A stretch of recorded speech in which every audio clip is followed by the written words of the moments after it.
Coming home. Ooh, baby, I got fire. And I know you want to feel me right there. What's going on, people? How we doing on this Monday evening? You already know what it is. It's kicking it with Kstylzz. That's two Z's. This is the Cooler Talk Show, which is going to be the final show. We're going to talk about the Falcons Giants matchup before we move on tomorrow with the heavy hitters and begin the week with the new opponent. As y'all know, this is your boy, six man, Kstylzz, aka the Fat Man. And if you look to my stage left, we got Mr. Mad Mike Sports, the great one, aka the Mad Scientist. Y'all probably why I'm doing this.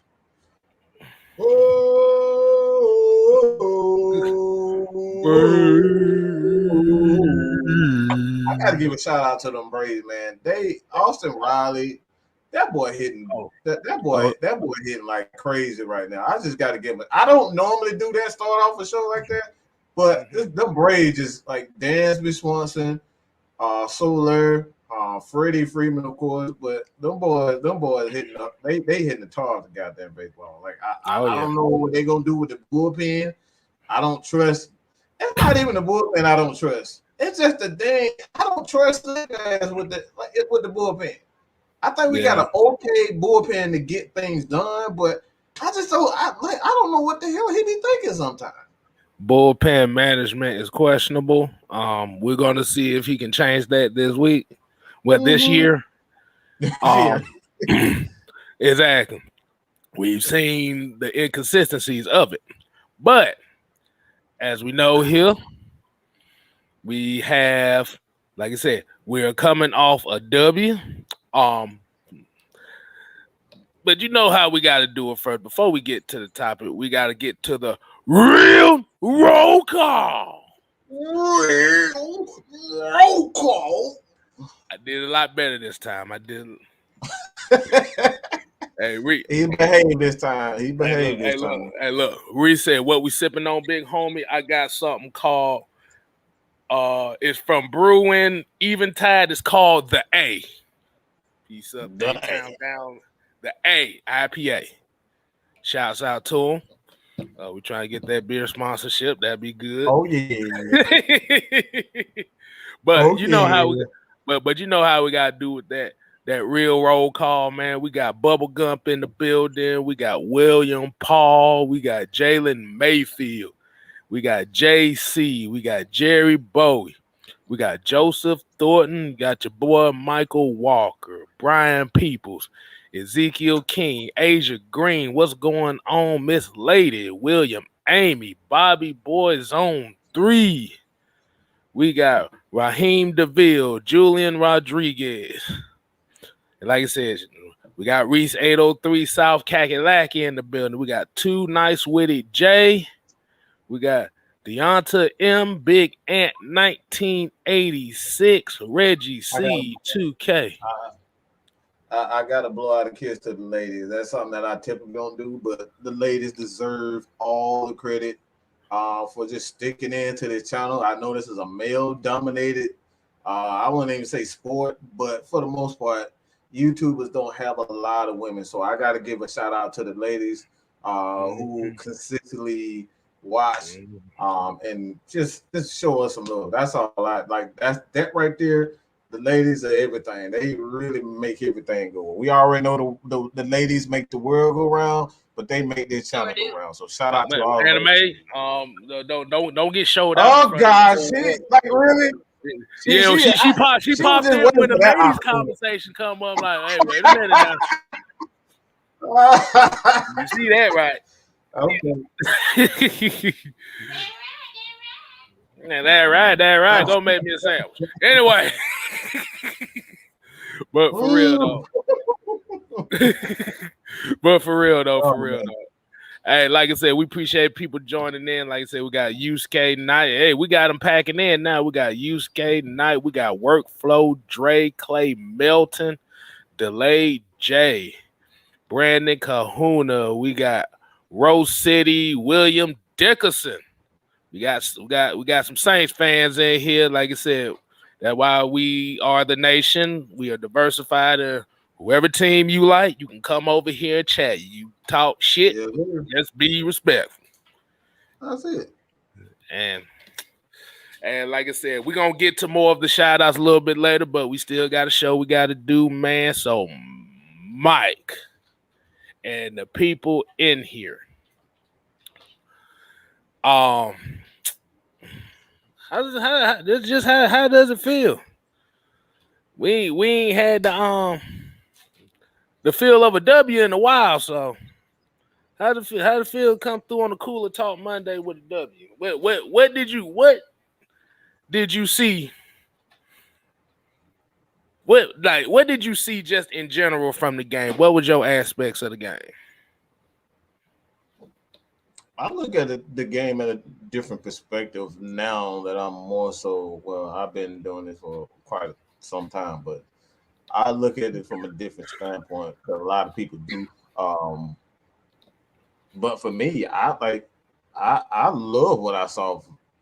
I said this in all my three keys that one of the major things that I was looking forward to is to, the culture change. We hear Arthur Smith saying it over and over and over again.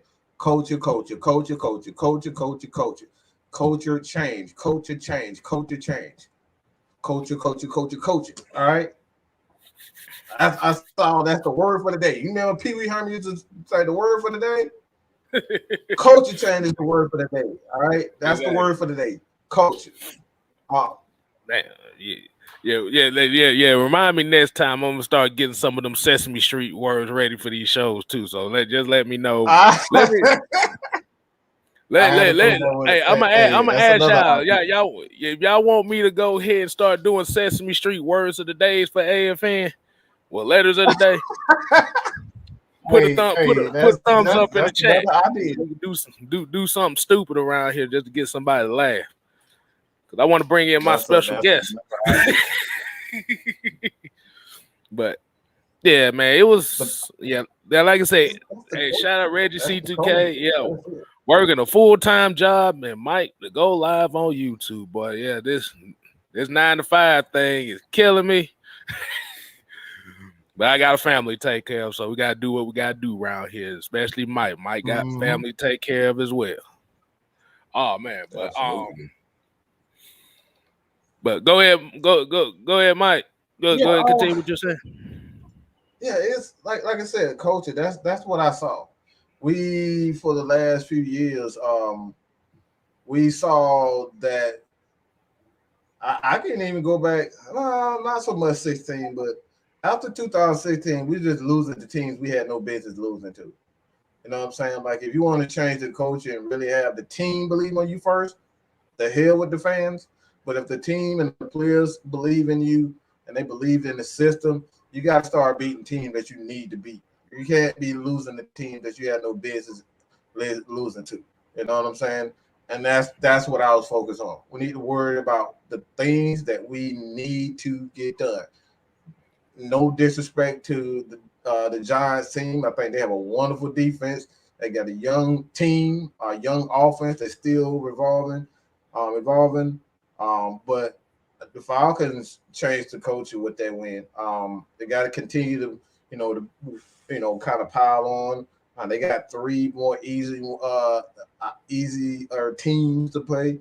Bottom tier teams. Again, no disrespect to those teams, but just based on last year rank, those are bottom tier teams, and these are games that the Falcons have to win about the coaches. So these next 3 games for the Falcons are going to be culture setting.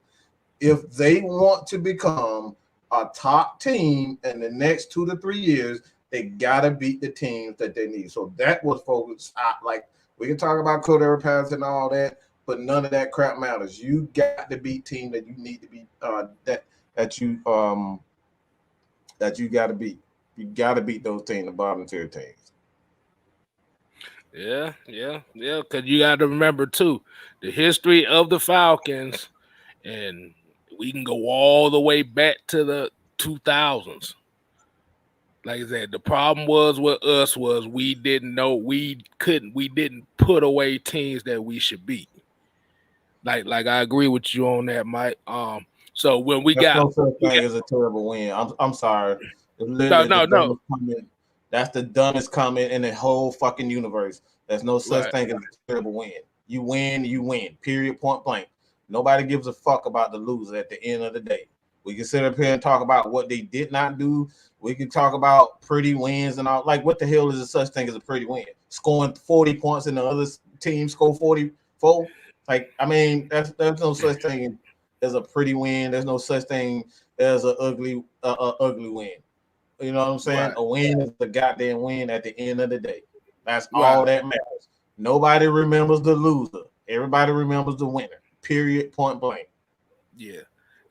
Because the thing about it is when people start talking about that aspect of terrible wins, it's subjective because you have to look at all the great you have to look at all the great teams that's played in this that have been assembled in this league. You like I said, they've struggled against teams that was bad against them, but they still pulled out those victories. But the majority of people don't look at that. Well, if they look at the Falcons for beating the Giants, remember this Giants team was offsides away from being 1-1. A drop touchdown pass from being 1-1. So at the end of the day, and I have to say that Tay Biggs for this, like you said, he said we won the game to the fact that the Giants wasn't playing smart ball. The offense is absolute trash. At the end of the day, they made enough plays to win the game. It don't matter. It does not matter if the other team plays bad.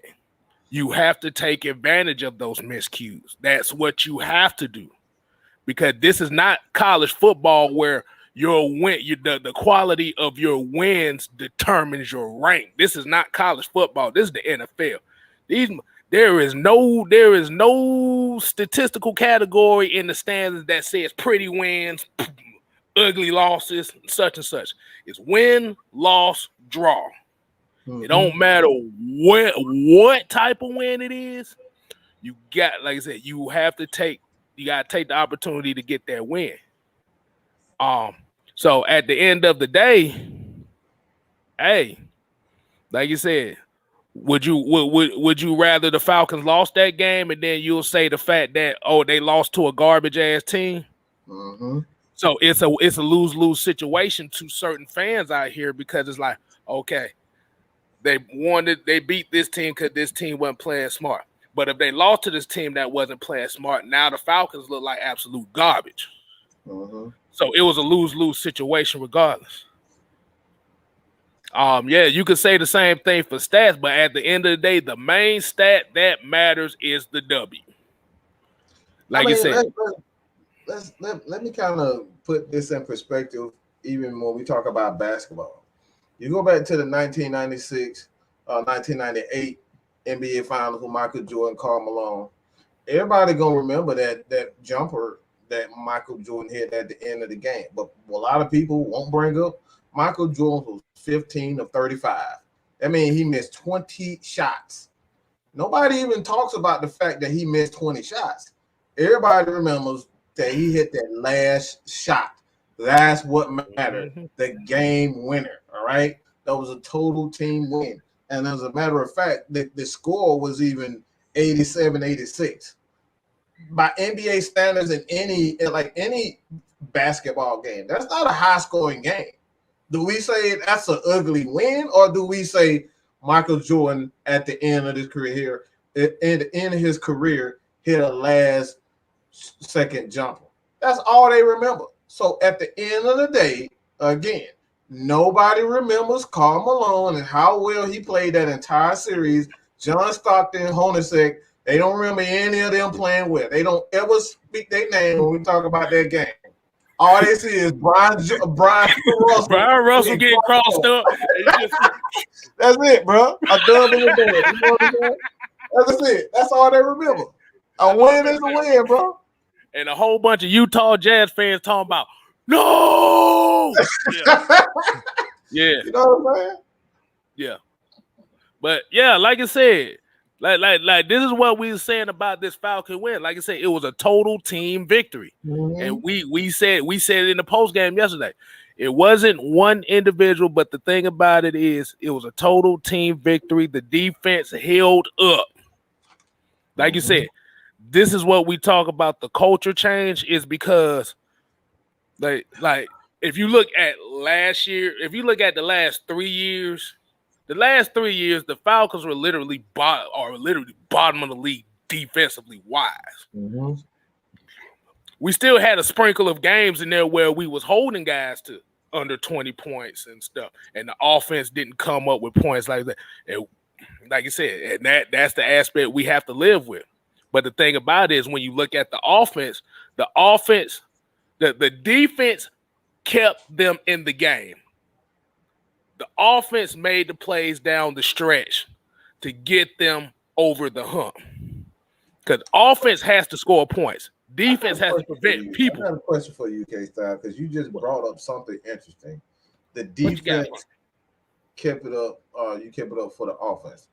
Do you think a lot of people think that the defense's job is to prevent the team from scoring? Do you believe, especially with a young team, do you believe the defense's job is to make sure that they play well until the offense kind of, especially when they get off to a slow start? Do you think their job is to make sure that they do their job until the offense kind of find their rhythm? It's also going to depend on the veteran leadership that's on that defense, because you have to look. This is a young team. Like I said, if you really take out Matt Ryan, Jake Matthews, you take out Grady Jarrett, Deion Jones. This is a relatively, like I said, Eric Harris, Duron Harmon. This is a relatively young team. So, as we could say, you ain't gonna beat the good teams with trash offense, but you have to also remember this game is any given Sunday. Like I said, the offense we see now could be completely different from 2 to 3 weeks from now. The main thing about this game of football is you have to score one more point than your opponent, and that's where all 3 phases of the game comes into. Mm-hmm. The offense has to do enough to score points. And the one thing I will say is, at least when we got into the red zone this game, we scored touchdowns. Mm-hmm. Defense has to make stops, third down stops, try to get turnovers. Special teams have to flip field position. So this is why we say all 3 phases of the game must work. They must work together as a collective unit. That's how you build a great team, with all 3 phases are collected as a unit.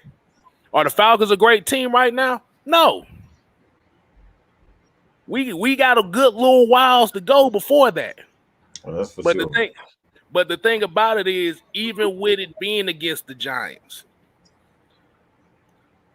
games like this can possibly propel you to that 2-game, 3-game winning streak if need be, or to play better. It's just all about building that confidence. Actually, the Giants' offense really is not bad. It's not that bad. That's absolutely false. That's absolutely false. Because that offense actually played well, because usually they turn the ball over. I mean, did you see last week how many points they put up? 27, 28 points. Mm-hmm. That's not bad. That's not a bad offense. We're talking about offenses.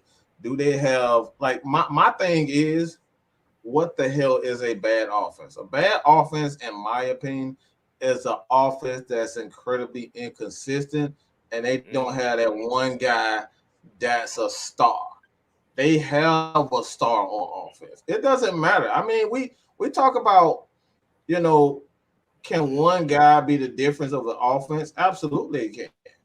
Wow. If you go back and look at that Michael Vick led DVD, they didn't really have a star. Roy Dunn was on the decline of his. He was still a good back, but he was on the decline when he came from Tampa Bay. Very good back, but he wasn't the back he once was. Duckett, he was on the he was ascending as far as his career. He was a young running back, power back. He did his thing. But our receivers was led by Brian Finneran. Our number one receiver was a tight end, and Algernon Darius Crumpler. You know what I'm saying? Yeah. That offense wasn't spectacular. So you need that one guy. They have that one guy, Saquon Barkley. But the Falcons did a wonderful job of containing him. That's what it's all about. That's what it's all about. Exactly. Exactly. So at the end of the day, you have to take your wins any way possible, because there's a difference between going into these next couple of games being 1-2 and 0-3. Mm-hmm. Would you rather your team be 0-3 or 1-2? That's a big mental difference right there. Because if you go down 0-3 in this matchup, if you go 0-3 going into this Washington football team matchup, like I said, you're 3 games down in the NFC as it is. That's not good. You got to get the W by any means necessary. And the defense were the MVPs of this game. Because you have to remember, this Giants offense had over 220 yards by halftime. Demon Hunter Vic said, "What's up, fella? I'm watching on my lunch break after I got done talking to my daughter. Maddie Facts. Oh, yeah. Appreciate you, man. Appreciate you joining in on your lunch break. Like I said, y'all make sure y'all hit that thumbs up button. Give us likes, dislike, or whatever. Make sure you share this to people that might not be following Atlanta Falcon Nation, or like I said, Six-Man Kstylzz channel, or Mad Mike Sports. Like I said, we definitely appreciate the love. Lyrics mom here said, sad that fans are complaining about a win. And this is actually something that I did want to talk about as well.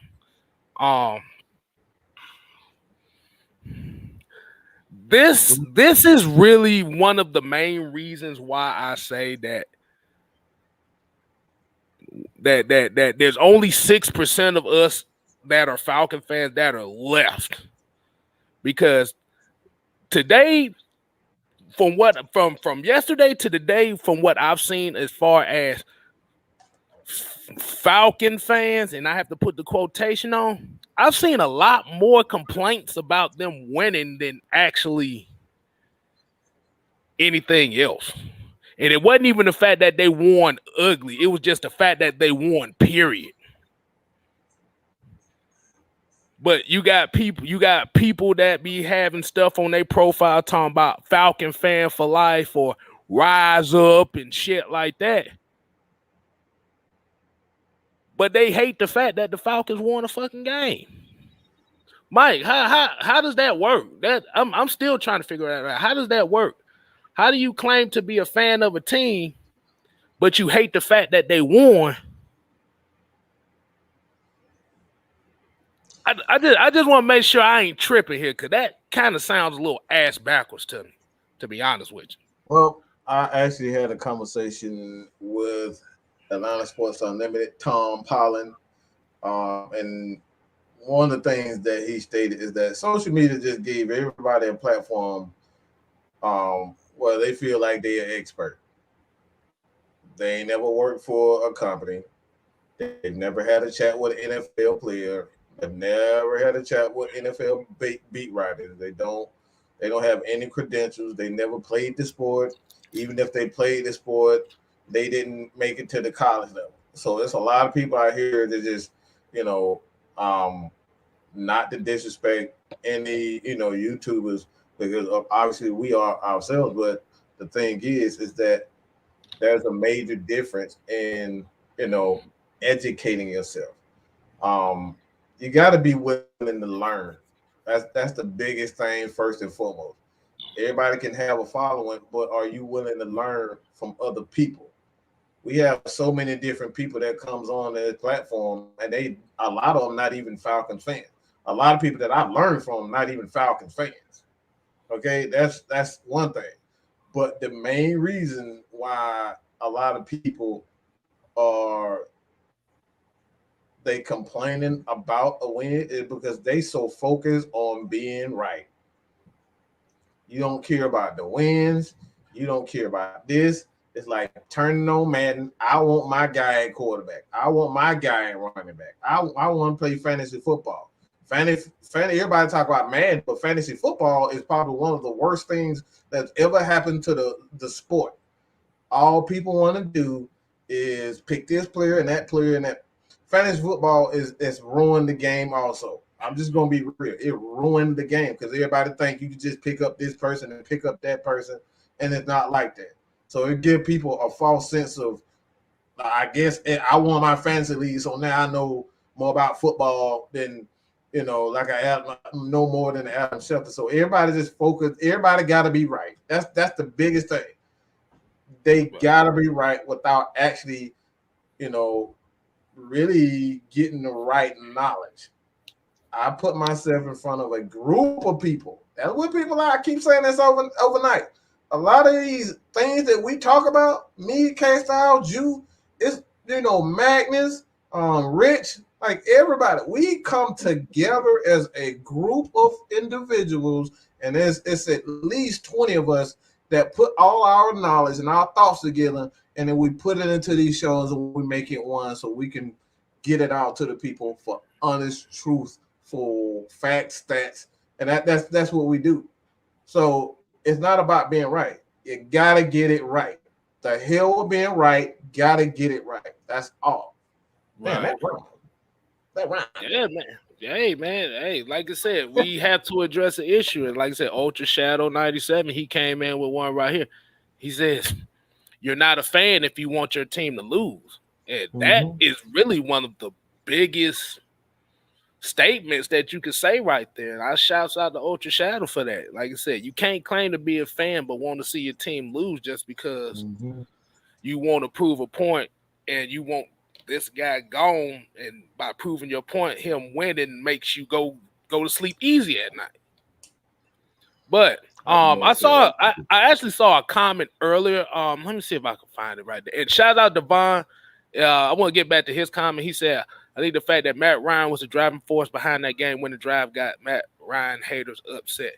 And the thing is, I'm not even going to call them the Matt Ryan haters. I call them the 0-17 crowd. That's what we're going to rename them. We renaming them the 0-17 crowd. Because in their mindset, the Falcons lost every game regardless if they win or not. Let's keep it real. Right. Okay, so here's the question. This is from G right here. Shout out to G. He said, why haven't Matt threw the deep ball yet? Because this offense is not a deep ball offense. That's not what Arthur Smith does.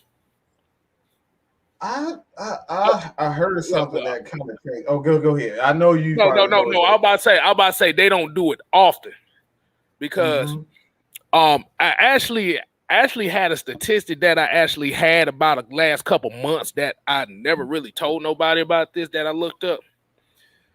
Okay, so if we looking at Arthur Smith and Ryan Tannehill, he played in Tennessee. Did you know Ryan Tannehill only attempted 31 deep passes all of last season?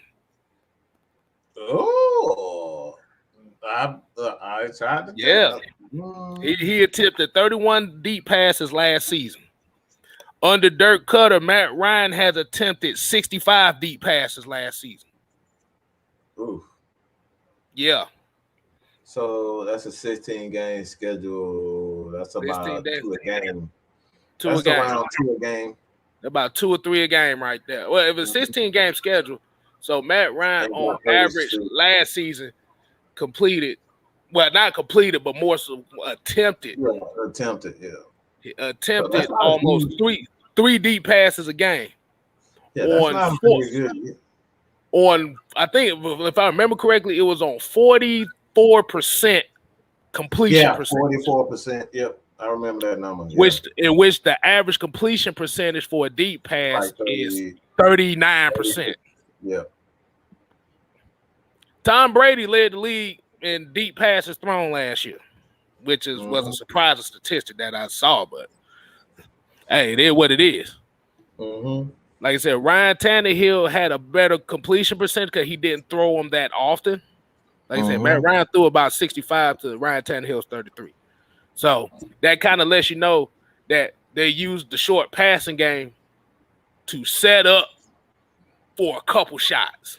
We haven't seen the shots yet because the receivers are not getting open like they need to be getting open. They're not physical enough in this offense right now. So that's why you see Matt Ryan throwing a lot of check downs and a lot of tight end hook routes and stuff like that. Wide receiver, like I said, wide receivers have to get open for those deep passes. Yeah, and they're not getting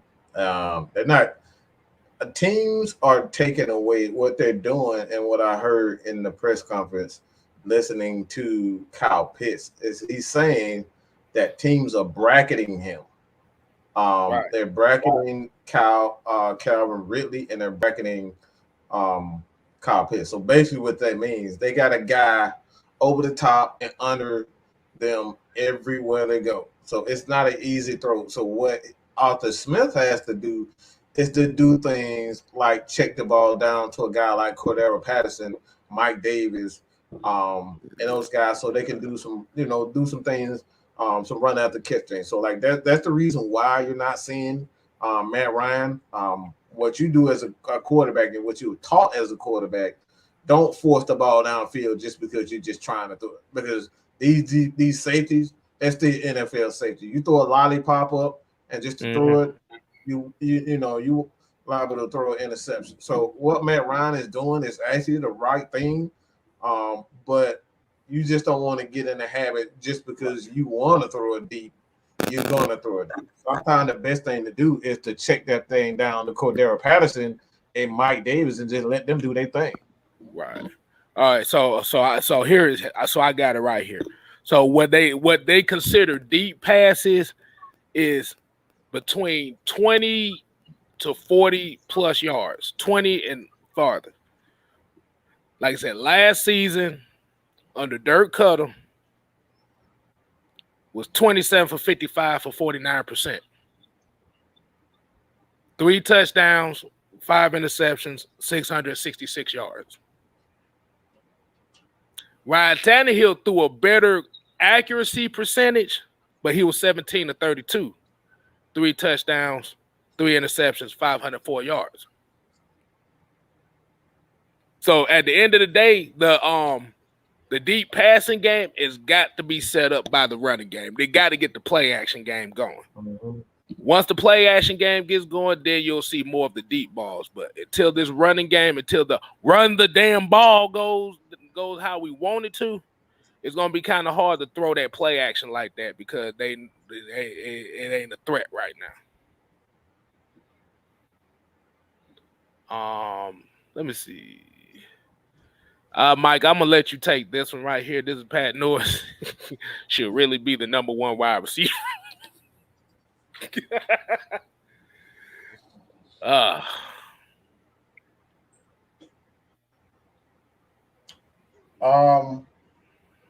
That's a difficult one for me. I'm just gonna be honest. On one side, I'm saying absolutely yes because of just his ability to, he has ability.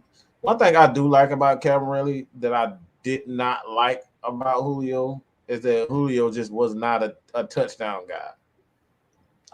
He was a great receiver, but for whatever reason, when we need a touchdown, don't count on Julio. He's not gonna get you no touchdown. He'll get you a big play within that the two red zones, but like outside of that, Julio not gonna get you no touchdown. Like you really have to design some plays, get him like you really had to do a great job of designing plays to get him the ball, to free him up. And still he finds some way not to catch the ball in his zone. So Julio is just not a very good red zone target. Despite him being one of the greatest of all time, his touchdowns are really low as far as all the rest of the receivers are concerned. But Calvin Ridley can get in the end zone. I don't know what it is about him, but he can just get touchdowns. So on one hand, I say, yes, he's a number one just based on his ability to get touchdowns. But this offense needs him to be a Julio Jones because the way Arthur Smith designs his plays, you see what he does. He had Matt Ryan running a read option. He had Lee Smith catching a touchdown. He got two running. I saw in Tennessee that he had offensive linemen catching touchdowns. And so this man uses everybody in their red zone to catch touchdowns. We don't need him to do that. We don't need Calvin Ridley to just be the touchdown guy like he was in the previous regime. We need him to go forward on first fucking downs, okay? Take your ass forward on first down. That's what we need Calvin Ridley to do. Go forward on first down. When you get the ball, go forward. Don't run backwards. Don't run sideways out of bounds. Go forward. That's what we need Calvin Ridley. So in this offense, I say absolutely not.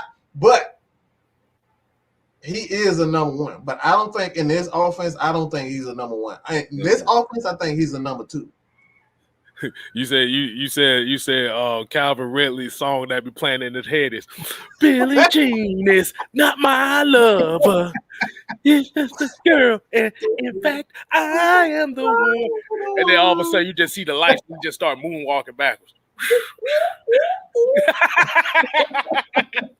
Oh man, we ain't shit for that, but that's fun. But Tony Wright actually, this comment right here actually kind of hits home for me. He said, I used to coach little kids at Pop Warner football, trying to teach kids from 10 to 12 the right and safe way to play the game. These parents are jerks. I end up quitting because of the parents. And that's the reason why I never got into coaching, because I'll fight somebody real quick. I'm like I said, you come up to me and I'm trying to teach, I'm going to catch a case. This is why I don't do coaching. I've been asked plenty of times from a lot of people, why don't you come coach with me? And I'm like, no. I be in these barbershops. I see how these dads go. I might have to hit a motherfucker. I be turning the 3 Cent Mafia on your ass, boy. I'm telling you. You got that right. Boy, coach, boy. I'm telling y'all right now, boy. Y'all trying to coach little kids and little league and stuff like that is one of the worst experiences I've ever seen. Cause these parents, boy, if the kid ain't good, the parents gonna want to fight you because the kid ain't in the goddamn game. I'm like, bruh, I could teach him all he got, but I got this guy that's better. I got this kid right here that's better than him. I have to put him on the bench for this situation. Like, nah, Shad, you better put my kid in there. I'm gonna come down there and I'll put my foot in your ass. I'm like, nah, bro, you ain't. Nah, bro, you don't want them problems. Trust me. That's exactly why I don't do. That's why I don't coach at all. That's why I never got into coaching at all. It's the parents for me. I do have the patience to teach, but I don't have the patience for like these parents. These parents are just getting. I see videos on internet all the time where these parents cussing the coach out. Throwing stuff at the coach, getting into fights after games with coaches. Like, yeah, I ain't got time for that, man. Boy, I saw boy. I'm just gonna say right now. Let's just say gunplay was involved. I seen after a goddamn a Pop Warner football guy. I seen gunplay involved. I'm just gonna say that now. Wow, that's crazy. Like the problem. I think the problem is with the parents. See, the parents want their kids to get to the level of the NFL so badly that they're trying to live their dreams through these kids. You can't do that. Like I said, if you want to sign the kids up to play football, let them enjoy the game. Let like I said, if they're not that good, let the coaches develop them and give them confidence in the game so they can get better. But when you got parents trying to force coaches to play this kid because such and such, I'm gonna beat your ass. You gonna play this kid? I'm like, no, bro, no, it ain't going down like that. And I'm kind of doing colorful language as far as this, but this is what like Pop Warner coaches go through it. And I'm like, bro, I don't see how y'all go through that shit, because I'll be ready to kill somebody. I ain't even gonna lie. Mm-hmm. Okay, we got a $5 super chat. Holla, holla, holla. BCJ said, one thing I love about Calvin that he doesn't come out of every play like Julio used to do. That killed me. Yeah. Calvin really will stay on the field. Mm-hmm. Absolutely. It like I said, right now he has to adjust being the number one. Mm-hmm. It's a big transition from being the number one to the number two. Mm-hmm. And I don't want to use this comparison, but y'all remember Peerless Price? Mm-hmm. He went from being the number two in Buffalo with Eric Moles to come to Atlanta to be the number one. And it was a whole different mentality you got to have. And like I said, some people are just not built like that. But like I said, it's a thing that he has to work on. Like I said, we don't want him. I'm gonna give you a current example. Juju Smith-Schuster. Oh yeah. Yeah. I think Calvin Ridley is way better than Juju Smith-Schuster, but it's just all in the mindset. See, he has to build that confidence into being that number one. Like, it's there, but there's other things that you have to do besides just playing off of Julio Jones and just running outside hitch routes and corner routes. Like I said, they rolling the coverage to you now, so you got to be able to take that responsibility.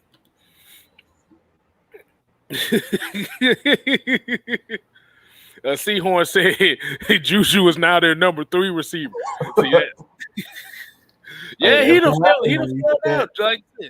Like you said, some people are just not meant to be number ones. Like you said, Calvin Ridley has the potential to be number one, because there's guys that are his size that are number ones. But it's all in the mindset. Your mindset has to change differently from being the number 2 to the number 1. I think that's a mindset. I really think it's his mindset at this point. Being in a different type of offense mostly is why I say in this offense right now he's not a number 1. Because this offense it asks for your wide receiver to be more physical. So until they establish who that guy it was going to be, that physical receiver for them, he's not there yet. He's not there yet in this offense. Not to say that he can't get there, but right now he's not a number 1. He got to learn how to do what it's called in this offense to be a number 1. Yeah, I kind of feel like if Arthur Smith kind of actually open that playbook more, because even from this week, I feel like there's still a bunch of plays in there we haven't seen back. We haven't seen back.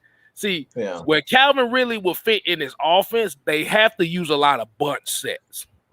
They do. If they use a bunch of bunch sets, not only can you get Calvin really open, but you can get Hayden Hurst open, because we need to see Hayden Hurst out there catching passes as well.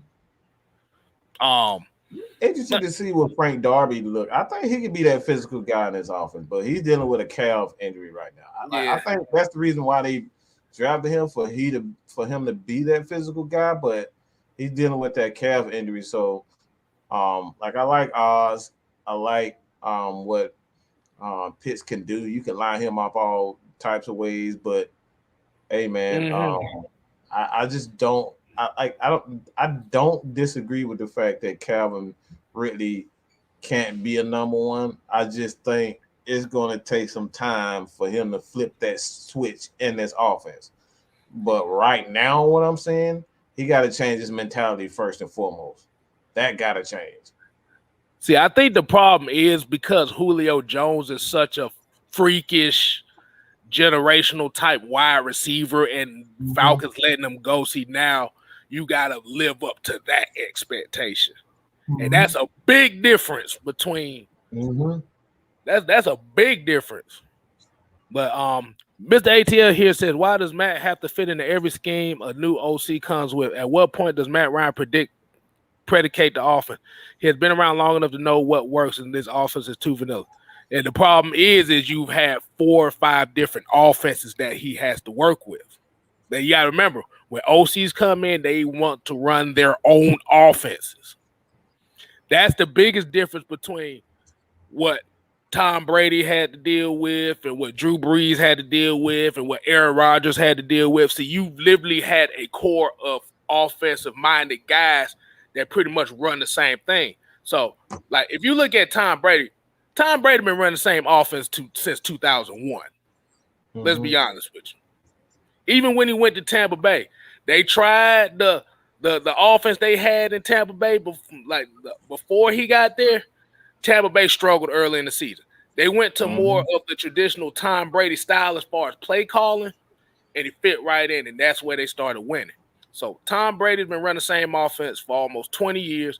Drew Brees was running the same offense since he got there in 2006, or was it 2007? 6 or 7.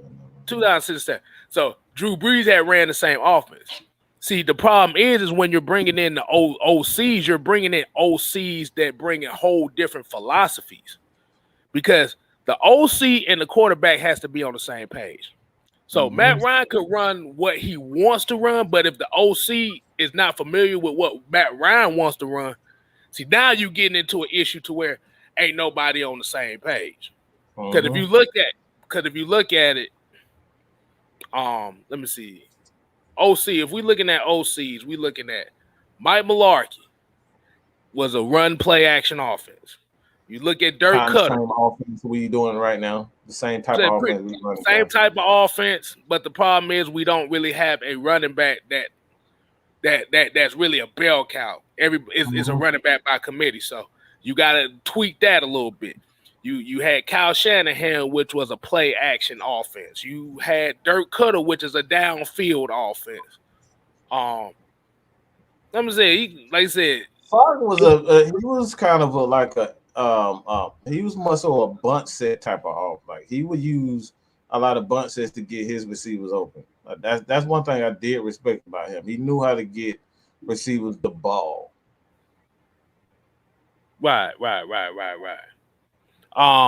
So like I said, he's one of really the main quarterbacks that's in that top 10 that's had to run multiple offenses. A lot of those guys that's in that top 10, they've been literally running the same offense for 10 plus years. The most Matt Ryan has ever run one offense since he's been in Atlanta was maybe 3 years. About 3 years. About 3 years. That's the most. Yeah. So the difference is he's pretty much done had damn near the same career that Alex Smith had. Damn near. But Matt Ryan made the most of what he had and he stayed healthy. That's the difference. Let me see. Mon D said, do you think in due time Kyle Pitts is going to be our number 1 receiver in the future? I think he will. Because like you say, if you look at San Francisco, you look at Kansas City, you look at Las Vegas, their number 1 receivers are their tight ends. And even that's how Philadelphia used to be. Zach Ertz was the number 1 receiver on their team. That's the guy that they went to. The thing about it, like I said, is if you look at those teams, like I said, you could say, well, Tyreek Hill is there. Like I said, Tyreek Hill, like I said, let's be honest, that Kansas City offense is built around Travis Kelce and him running these screens, him running these hook routes. It opens it up for Tyreek Hill. So I give it about a year once they get molded into this offense. I'll give it by next season. You're going to really see Kyle Pitts be like the number 1 option for this team. He's the number 1 receiving threat. Yeah. Noah Tendell said it right. The number 1 receiving threat, not the number 1 wide receiver. Yeah. Yeah, I totally agree with that. Go ahead. Oh no, I was about to hit this comment. Mr. ATL came back. He said, "I think the different schemes has held Matt back a bit. I think he would be in the same category as a top quarterback if we just stuck with what he's good at." See, but the problem is you're not bringing in OCs to do what he's good at. You're bringing in more. You have to think about it. Mike Mularkey, Dirk Cutter, Kyle Shanahan. Like I say, we can even throw Matt LaFleur in there, him being quarterback coach. A lot of those OCs went on ahead to be head coaches after working with Matt Ryan. And these ain't no guys that's been working with him for 5 years. So, yeah. So, it's not so much as, well, yeah. Yeah, it kind of did hold him back. But that kind of lets you know the kind of caliber of quarterback he actually is to go through all these different systems and still put the same type of numbers up. Well, you know I'm about scheme, right? Sarkisian, another one too. Like I said, I'm all about scheme. Atlanta Falcons don't bring in guys for Matt Ryan. Let me say that again. They don't bring in coaches, offensive coordinators to coach Matt Ryan. What these guys are brought in for is for everybody else. Matt Ryan, this is the reason why you got guys like Arthur Smith and a lot of quarterbacks coach, like offensive coordinator. You just saw what the Rams did. He didn't bring in Matthew Stafford for just him. He brought in Matthew Stafford so he can focus on everybody else. See, this is why you bring in offensive coordinator. We brought in Kyle Shanahan, to bring in that running game, to fix the offensive line, to fix the running backs. You brought in Sarkisian to be that guy who can do that short passing game and be extension of what Matt Ryan was. That's why we brought him in. Even Mike Mularkey. We brought Mike Mularkey in so he can help with Tony Gonzalez and get him the ball. To have many ideas to run a game, get the tight ends involved and whatnot. That's why you brought him in. You brought in Arthur Smith so he can work on the offensive line and the running game. So what Arthur Smith did, all right, we brought in Arthur Smith is to work on everybody else because Matt Ryan is going to be Matt Ryan. That's why you can put him in all types of different systems because Matt Ryan is he know where the check down is. He knows to throw the ball in the middle. He knows when to throw it away. He knows not when to take a sack. He knows when to get rid of. So you don't have to worry about Matt Ryan in any type of offense. That doesn't matter. It's everybody else you bring the offensive coordinator in to coach up. And this is the reason why Dirk Cutter was fired and he should have never been back because outside of Matt Ryan, who did he really make better? He didn't make the receivers better. He didn't make the offensive line better. He damn sure didn't make the damn running backs any better. You know what I'm saying? He didn't make anything better. So that's the reason why the Falcons are what we are. Because Dirk Cutter's offense is designed to make the quarterback better. We don't need to make the quarterback better. We need your ass to start developing another receiver, start developing another tight end, start developing another offensive lineman and a running back. He never did that. So the Falcons' offense got stagnant. Mm-hmm. Exactly. So Jerron Wade here said, I know you're my dog, but we could try to use Lee Smith more often. Surprise play says most think he's a blocking tight end. And those are type of plays that they run as well. Oh Lord. Don't mind me saying that. Y'all hear that in the background. Yeah, I do. Hold on. Hold on. Go ahead, Mike. I'm gonna have to. Oh my God! Really? Oh, you good? Yeah. You know when Daddy gets online, she gets hella excited because she wants to sing in front of everybody. That I'm at that stage now. Every time, you already know what it is. But hey Mike, how do you feel about opening the lines and let people kind of get their feelings out for these next maybe 15 minutes? You want to go ahead and do that? Yeah, All right. So this is gonna be a new concept here as far as what we're gonna do with a lot of these shows. Let me see. And so instead of saying the Q&A portion of it, all right, so we not, like I said, if we get about 17,000 people at one time, we ain't gonna be able to get all y'all because we only got about 15 minutes left. So I'm gonna go ahead and I'm gonna copy and paste. I'm gonna put the link in the chat. So if you want to get your thoughts out as far as this game and how do you feel about this game, just go ahead and hit the stream, hit the streamline. Any one of those four. We definitely want to get y'all opinions, man. What did y'all feel like was good and what was bad? Hey, we don't mind it. But yeah, like I said, baby girl see me on this thing, boy. She like, ooh, dad, let me go make sure I go. It's like really. I love that little girl though, boy. That's my heart right there. You know, Reese came in here. He said, "Just want to say once again, thank y'all for the time and effort. We appreciate that, man. It's all about y'all, man. It ain't about us." Absolutely. Like I said, at the end of the day, like you said, we always say it like this: we are not for everybody. And looking at the way that this fan base reacts to this team this season, we definitely ain't for everybody. Because all right, so we got one coming in right here. Jamel Stubbs, what's going on, man? What you got for us? What you got for us? Okay, so takeaways from the game. Okay, not gonna hold y'all up. Okay. I like what I saw defensively. I did like, we are improving from week to week. Even though we only got there twice, I did like how we scored both times in the red zone. So that was a plus. Okay. I would like for us to see that get there more often, but that's me nitpicking.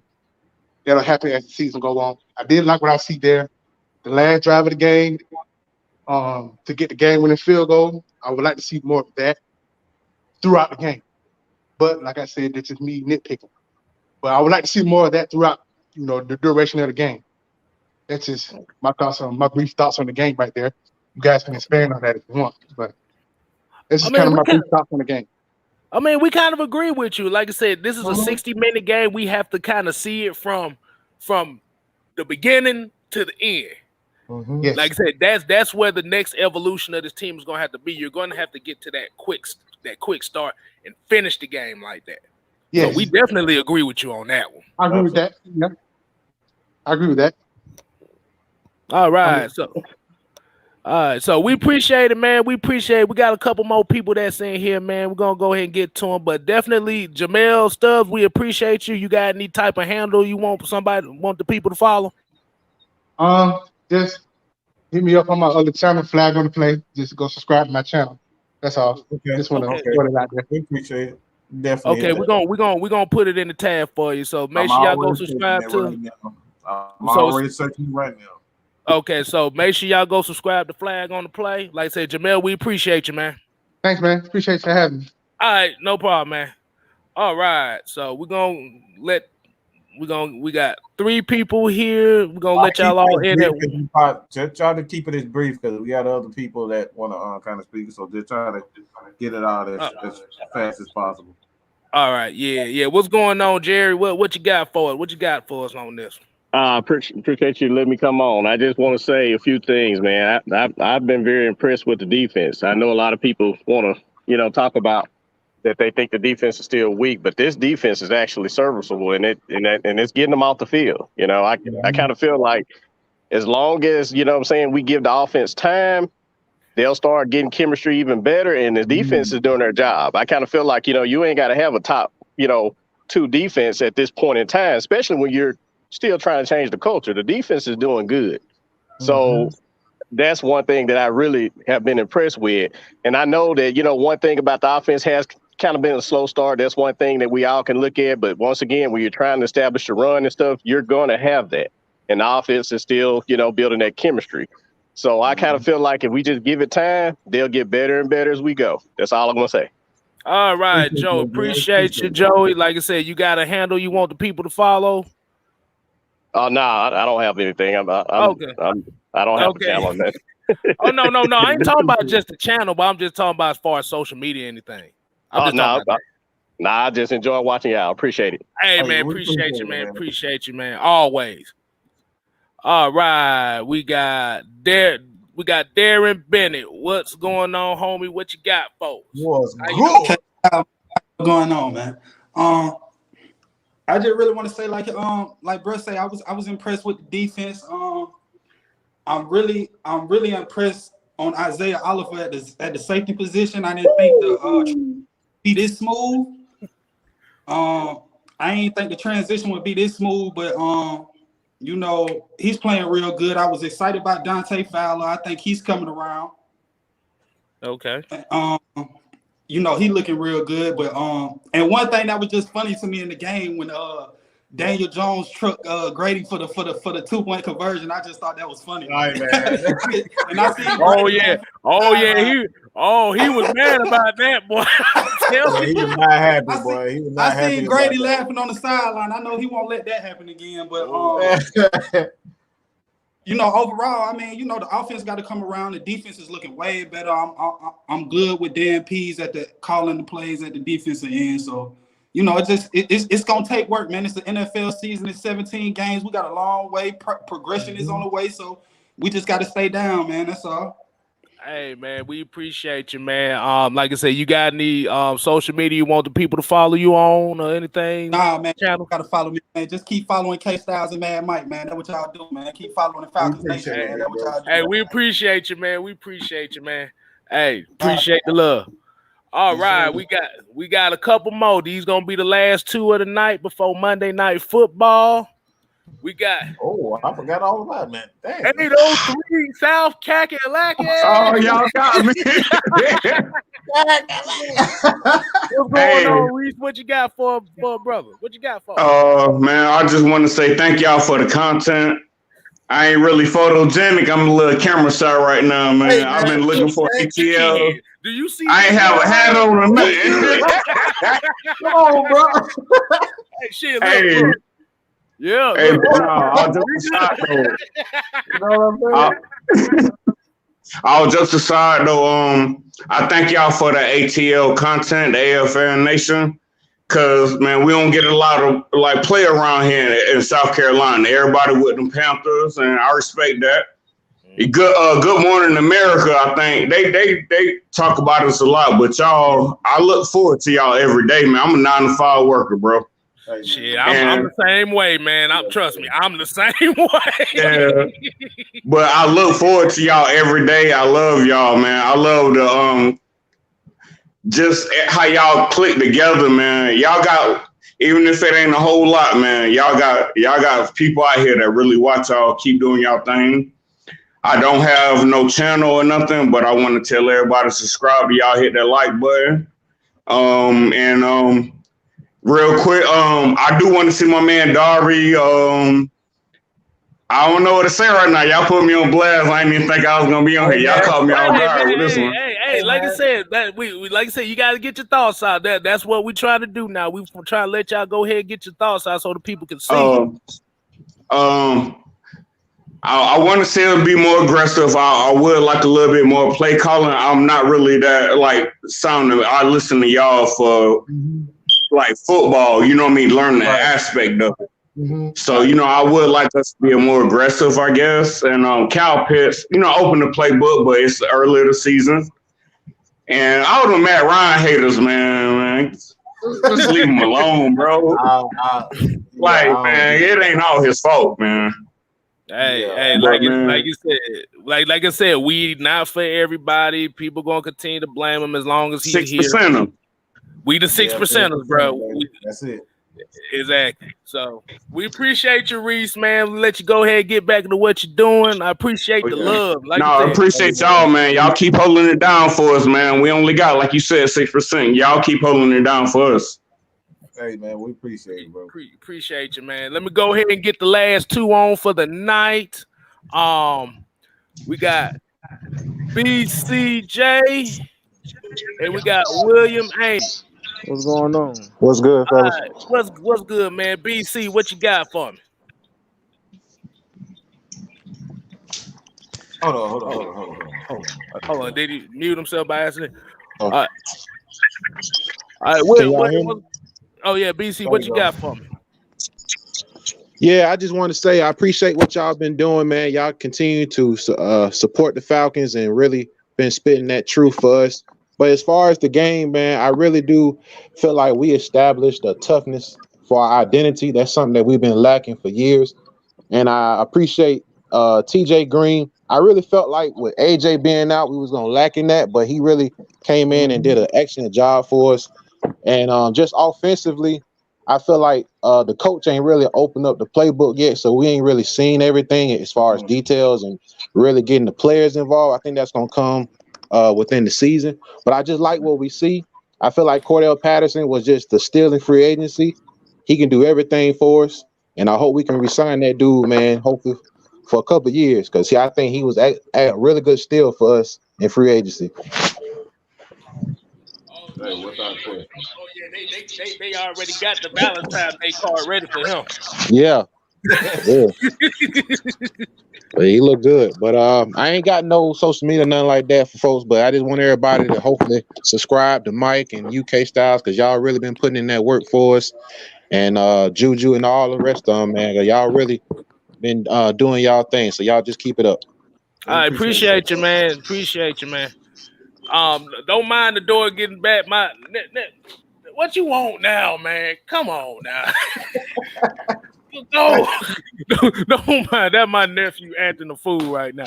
All right, William Amy, but you got the last chat of the day, man. What you got for us, man? What you got for us? Oh, we played good, man. It was a good win. It was a hard fought game, but for our next game, man, I want us to our offensive line, hold up Matt Ryan, because we got Chase Young coming in and Jonathan Allen. They got a good defensive front, so we got the score coming in with urgency. When it's come down to week 4, and I hope AJ Terrell come back. So, like I said, I like our defense playing Isaiah Oliver holding his own. And Mike said it the most. He is playing hell of a good now nickel spot position. So we need that more confidence in our defense. So I like us to beat Washington. Week 4. Oh yeah, definitely, man. Hey, we got to get the 2-2, man. Oh yeah, Chase and I think Chase Young he will be on I think Caleb Gregory, whatever his name is. I just hope he hold his own, because Chase Young he is a lot of fun. If they move him around, that he's gonna have to. I feel like they're gonna move him around, so he's gonna be on. I think he's gonna really see a lot of Caleb McGarry. Yeah. Because if you look at the other end, like I said, Montez Sweat, that's a big boy. He fast. Chase Young kind of he has that like motor monster mentality that we have to worry about. But yeah, like I said, if they're able to get the ball out quick and let the playmakers do what they got. Well, we're gonna talk more about that tomorrow. We ain't gonna spoil it for y'all like that. We ain't gonna spoil it for y'all like that. But hey, man, we appreciate you coming on, man. Like I said, like we always say, Atlanta Falcon Nation is not just us; it's everybody. As y'all saw, the people that came on here to talk, they talk. This is Atlanta Falcon Nation. People in the chat, this is Atlanta Falcon Nation. This is what we do. Yes, sir.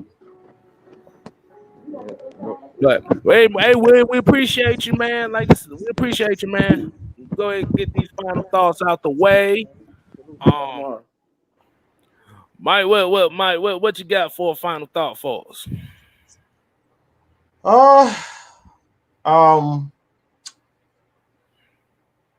I just want to say this, man. I'm gonna just keep saying this. We the 6%ers. I think we've officially adopted that name. We the 6%ers. Here at Atlanta Falcon Nation. So if y'all hear anybody else say that, y'all already know where they got it from. We the 6%ers. There's only so many Falcon fans that's really true and down with the team and down with the squad. All right.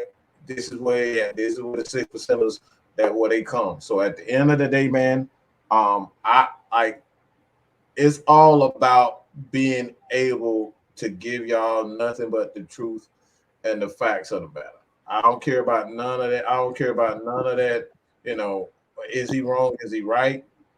We're gonna try to bring on the guys. If I can't provide you with the content or the knowledge, I'm gonna bring somebody else on that's gonna give it to you. You know what I'm saying?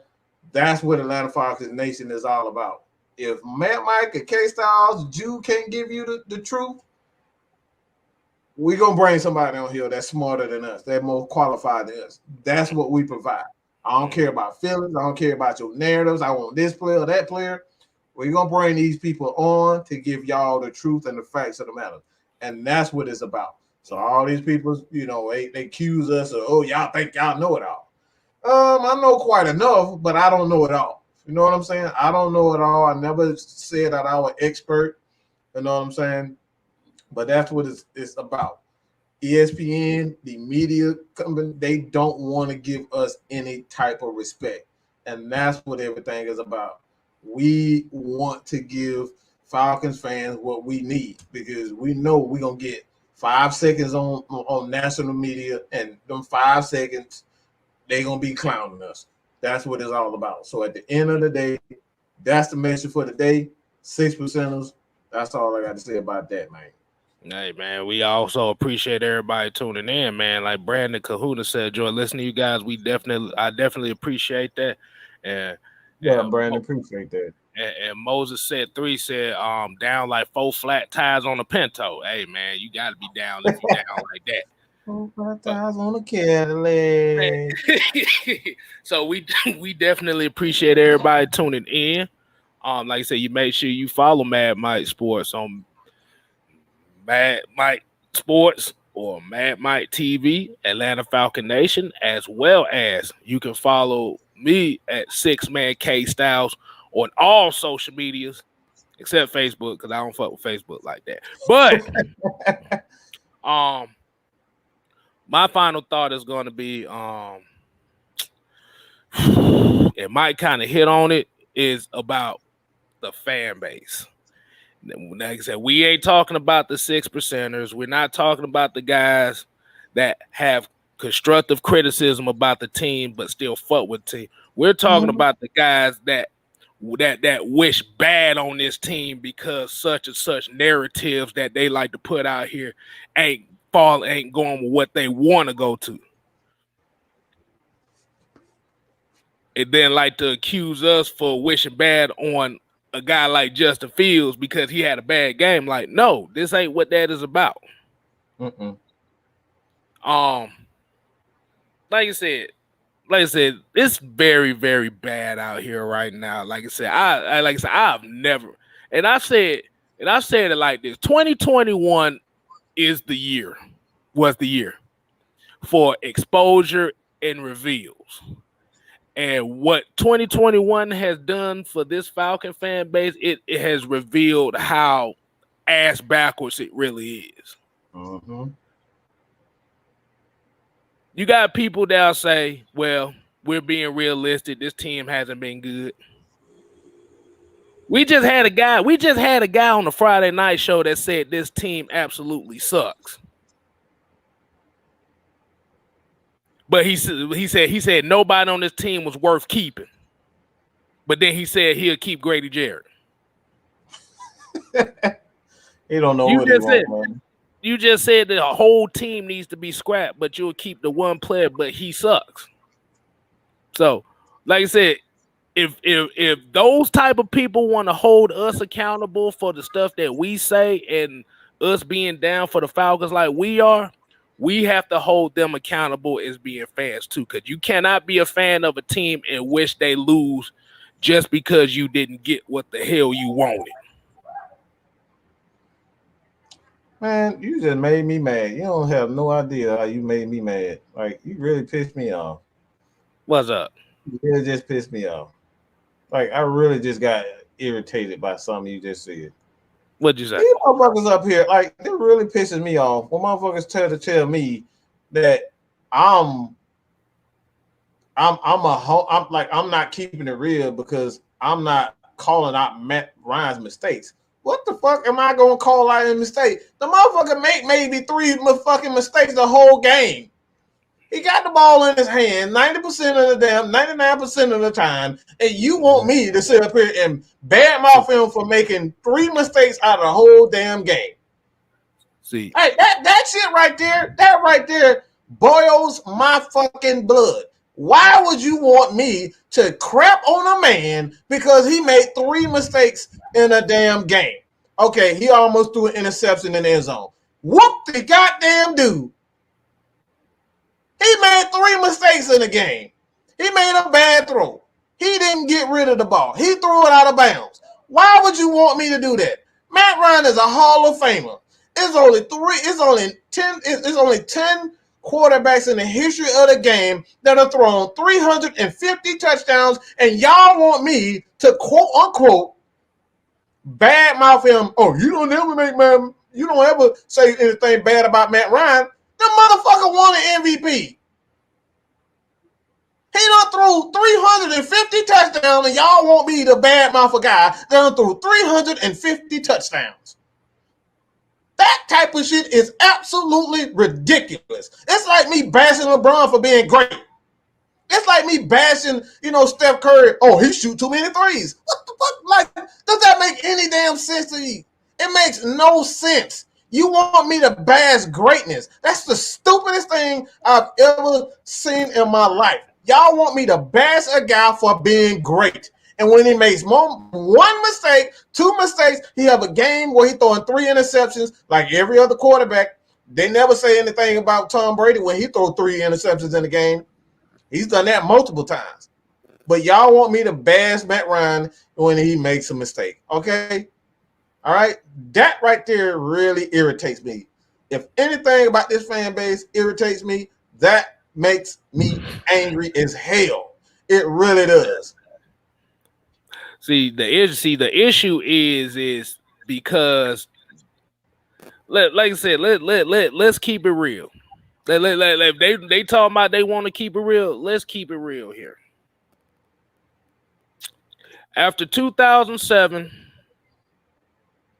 this was considered, like I said, this was considered the cannon fodder franchise of Atlanta. Even worse than the damn Hawks. And the Hawks was bad.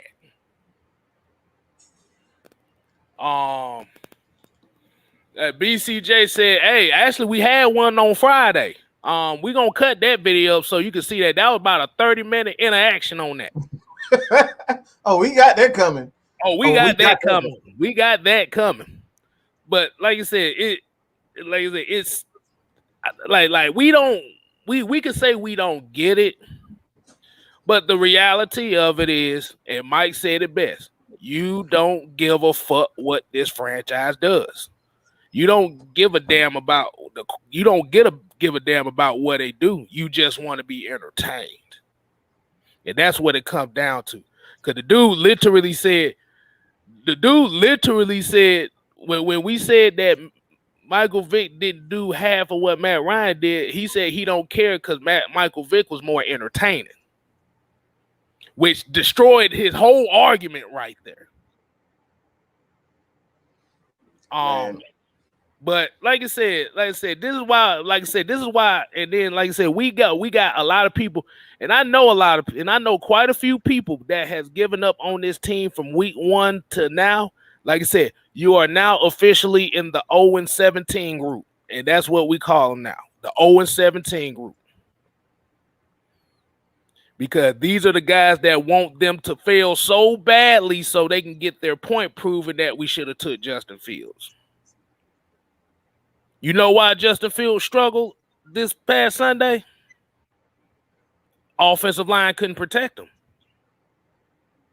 You can be a mobile quarterback. You still need an offensive line. It comes down to it. You got to have the pieces ready. If you think that Justin Fields got sacked 9 times in his start, and the way this Falcon offensive line played in the first 2 weeks, he'd have got sacked 25 times in 2 games. Right. So, like I said, this is the part of the video they probably ain't gonna see because most of these motherfuckers only watch just a little bit of part. They hear as we say, "Good job, Falcons on the victory." Now all of a sudden they down thumb the video because we were positive about a W that we knew should have been better. without looking at the whole video. So like I said, that's one of the main reasons why we open up these lines like that, because we want those guys in here. So anybody that's in the 0-17 group, you can come on Friday Night Madness and talk your shit. Because at the end of the day, it's all about the conversation. And one thing I learned too is that you let people talk long enough, they'll reveal what their real true intentions are. So, like I said, we appreciate everybody tuning in tonight. Like I said, you just make sure y'all continue to subscribe and follow Atlanta Falcon Nation. Get us to that 2K by the end of the year. Really try to get it before December, but by the end of the year, we're trying to get at least to that 2K on Atlanta Falcon Nation, as well as I'm on the road to 500 on the 6-Man Kstylzz channel. Like I said, 6-Man Kstylzz on all social media platforms. I'm 50 away from that 5. We definitely appreciate it. And yeah, Moses, yeah, and Mike, did you also notice that everybody from that 0-17 crowd didn't really come in to talk their shit? They did. Oh, they was loud the first 2 weeks. Oh, like I said, I had over 100. I had well over 100 comments on like 3 straight videos talking mad trash, and then the last couple of them barely got 30. So all you people were talking all that mad crap. Just come back. All we actually just keep that same energy. That's it. Don't run when everything doesn't go your way. Don't run. Keep that same energy. Yeah. You can't be talking shit, and then when they win, all of a sudden you silent. You keep the same energy. We have to keep the same energy when they win or lose. So what's your excuse? Motherfuckers DMing me talking about such and such. Matt Ryan played bad. This game, I didn't hear a goddamn peep from him. Not a peep. Not a peep. And we didn't see the peep on the after show. We didn't see a peep on this show. We probably ain't gonna see it tomorrow.